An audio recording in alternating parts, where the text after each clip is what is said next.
So I've seen a lot of Claude Code and AIOS videos recently that are all based on ridiculous amounts of hype. They look super impressive on screen and there's an obvious reason why they're doing that, but it's a really terrible approach because it makes you think that that is good system design when in reality it's actually the worst possible thing that you can do. In this video, I'm going to teach you 5 basic principles of system design so that you can understand how to approach your next build. So the 5 levels of AI system design, I've tried to keep this as simple as possible for you guys. I'm not going super in depth at a technical level here as if you're a software developer.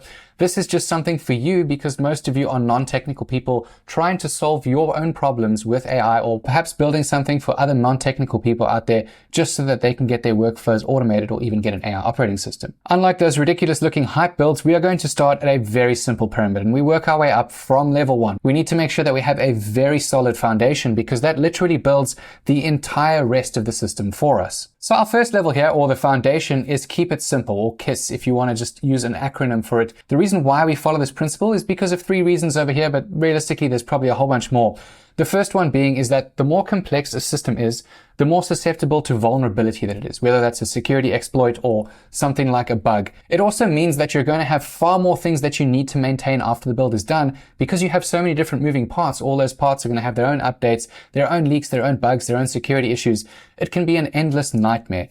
But the biggest problem for you as someone who is building a system for someone else, they're not in your brain. So the more complex that this thing is, the harder it is to get them onboarded and actually use the product that you're trying to put in front of them. If you look at Apple products, whether you hate them or love them, they're extremely simple to use. The entire user journey, even from unboxing it, is ridiculously simple and made to feel premium. That is how your foundation should look. It should be using the baseline minimum parts that we need in order to achieve the goal that we're trying to achieve for a workflow or a business. If you look at what's happening on YouTube right now, they have flipped that entirely. They are building the most absolute complex thing out there with voice agents and digital faces that talk to you just to get a workflow done and then tell you that this is totally going to work in your business or even in a corporate space now, which couldn't be further from the truth. That just wouldn't work in any of those scenarios over a longer period of time, nor would it be adopted. Keep it simple silly is an expression that has been in place since the end of time. It was one of the first concepts that I learned when I started consulting 12 years ago in Fortune 500 and 100 companies, because I also thought building all of this cool stuff makes sense, but people who were teaching me about all of this while I was on my journey were always pointing me back to the basics, and the foundation of simplicity is what we want to start with. Then we get on to level 2, which is build from the need. And this is very important as well, because within these YouTube systems that you see out there that are overly built, they are slapping everything into every system. Voice agents, RAG for this, RAG for that, whatever. They've just added everything in here to show off the technical capability. And again, it makes sense. If you want to nerd out and totally innovate something, that's amazing.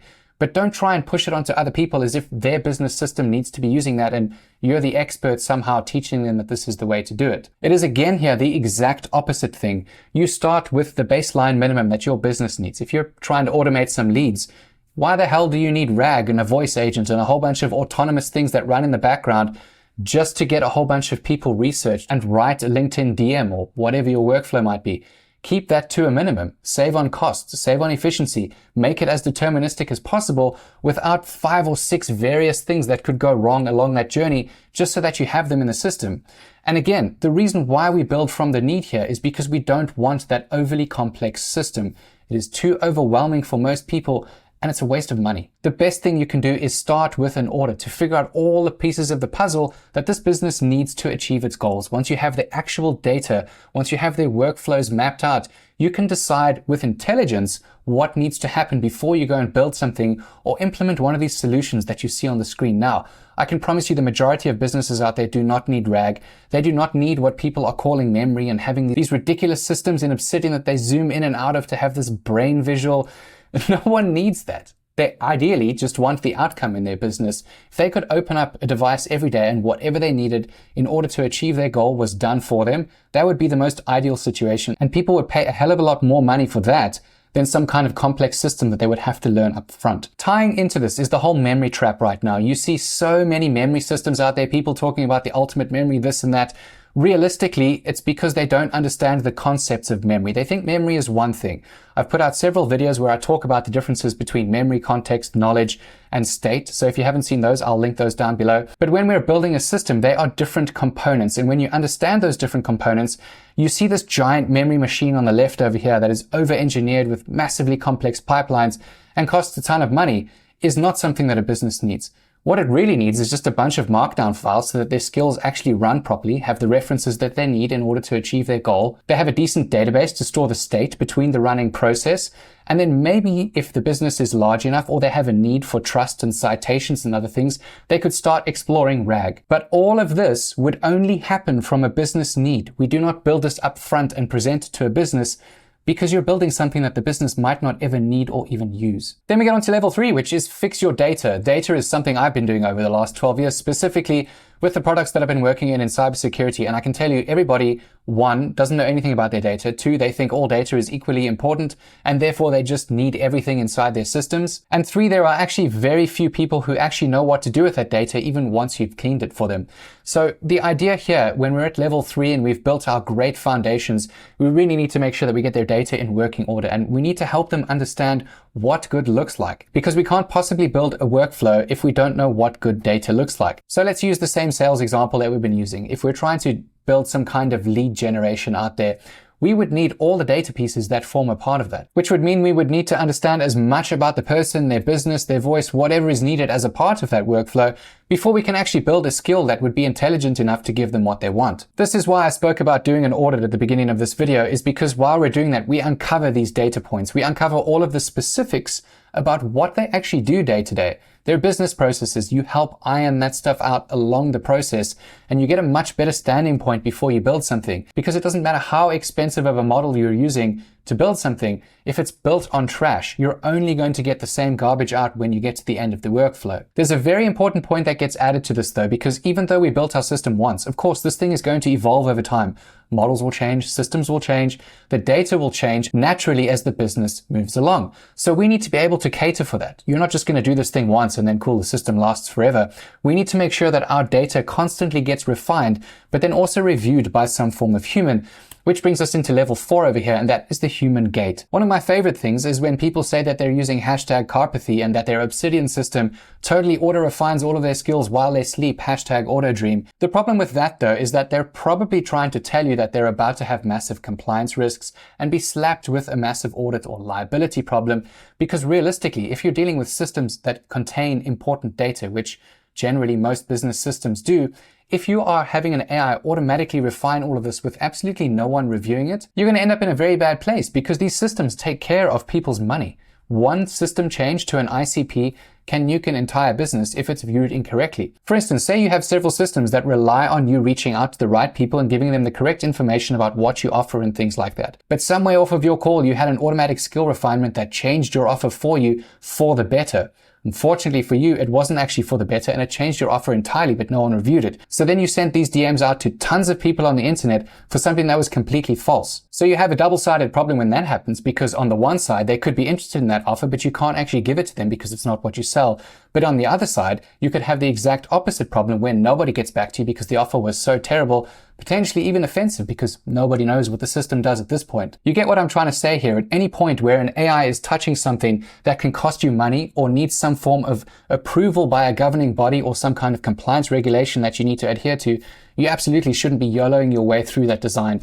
When you are getting to skill refinement, you need to have a human in the gate. I have an entire video series that I'll link down below for you guys to watch to figure out how to do this while baking in a human in the loop, but at a very minimal level so you don't waste a lot of time. Then last but not least, we get on to level 5. And again, this is extremely important. You need to be able to survive the update, or even survive to a different model, because realistically, what can happen in your system, they can easily retire a model at any point. But more importantly, there was this whole thing where they were going to change the Claude-P billing model so that anyone who was building with the agent SDK or running headless agents, they were going to be moved on to API billing with a little bit of credit, which means that anyone who has built any system from those other channels out there, they would have run into this billing issue. Now, Thankfully for those people, it didn't go through because it would have nuked a whole bunch of their credibility, but also a lot of businesses that they sold these things to would have had to pay a lot of money. And that's why I say you don't want to be building these elaborate front ends and things like that, because it is a lot harder to deal with changes. Think of it like this. Anthropic and OpenAI, they could build anything that they want. They could build any better system than any YouTuber right now with any form of Jarvis,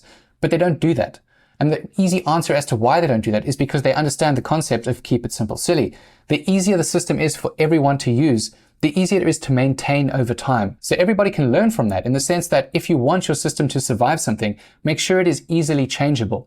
Thankfully for us, if we are building our skills towards best practice, you can easily use them between OpenAI, Gemini, Claude. It really doesn't matter. There are very slight nuances, but even if you don't change those, I've tested, I got a whole video on it. OpenAI can easily run those skills that Claude runs without making any of the header changes. They are universal frameworks, and that's why focusing on skills is the most important thing you can do now, because that is the portability between all of these systems. Every system and automation that you build for someone is essentially off the backbone of these skills because it is just their standard operating procedure turned into a little bit of tooling with Python to get the job done, and then maybe brought out into the world via MCP or perhaps a routine or whatever that might be. But it's not just about building the perfect skill. You also need to make sure that you're testing this skill on different models. When a new model comes out, how do you know that the skill is still going to behave the exact same way that it did before? People are not testing for this kind of maintainability, and they absolutely need to be. The TLDR here is to never ever build a system on a specific model and think that this model is always going to be running this thing forever. That would be entirely ridiculous. Even Anthropic is aware of this, and their certification only lasts 6 months if you actually pass the architect exam. You have to redo it every 6 months because of how quickly everything changes. So I know I said 5 levels, but technically there are 6, so this one is the bonus one. And this is observability. Now, every single system should have some form of observability, because once you got this thing running, you don't know that it's running the way that it should be running every single time. But more importantly, with observability, we're able to judge how our system is working, which means that we can make improvements over time. We have audit logs baked in, so we can see what users are running, what skills, what workflows they're running, what time they run them, how much those things cost over time. It helps us build a map around the entire system that we built to help us understand whether the thing that we just built is actually a success or not. You can't make decisions based off of feelings. You need to use actual data. When we're talking about technical stuff, opinions are worth a lot less than having the raw data in front of you on paper. And again, with this data, we can use AI to manipulate it to improve our system. We can just feed the metrics directly into Claude. It can see all of the existing problems with it. It can find gaps in the efficiency to make it better.